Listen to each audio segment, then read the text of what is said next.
নমস্কাৰ বন্ধুসকল, কি খবৰ আপোনালোকৰ? আকৌ লৈছোঁ অন্য এটি বায়োগ্ৰাফি চিৰিজ। আমি আজি জানিম অসমৰ জনপ্ৰিয় ধাৰাবাহিক বেহাৰবাৰী আউটপোষ্টত অভিনয় কৰা গাৰ্গ ছাৰৰ বিষয়ে। বলকচোন, গাৰ্গ ছাৰৰ আচল নাম, তেওঁৰ ঘৰ ক'ত, তেওঁৰ ফেমিলিত কোন কোন আছে, সকলো কথা জানো।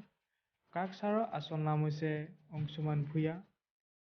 তেওঁৰ ঘৰ হৈছে লখিমপুৰত আৰু তেওঁ জন্মগ্ৰহণ কৰিছিল লখিমপুৰ ডিষ্ট্ৰিক্টৰ বিহপুৰীয়াত।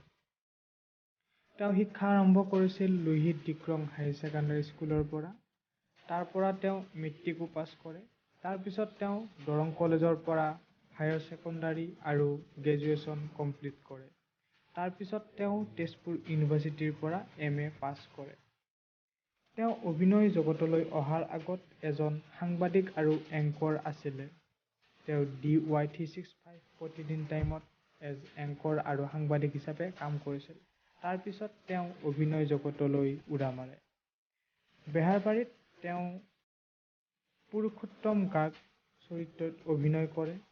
তেওঁ বেহাৰবাৰীত অভিনয় কৰাৰ উপৰিও বহুকেইখন চিৰিয়েলত আৰু চলচ্চিত্ৰতো তেওঁ অভিনয় কৰিছে।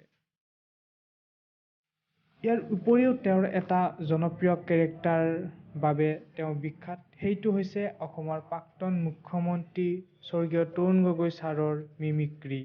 এই মিমিক্ৰিটোৰ বাবে তেওঁ অতিকে জনপ্ৰিয়। গতিকে তেওঁৰ বায়োগ্ৰাফি চিৰিজ আজিলৈকে ইমানেই আছিলে। আগলৈকে ভিডিঅ'বোৰ চাই থাকিব। ভিডিঅ'বোৰ ভাল লাগিলে লাইক, কমেণ্ট, শ্বেয়াৰ কৰি দিব। আজিলৈকে ইমানেই আছিলে। জয় অসম, ধন্যবাদ।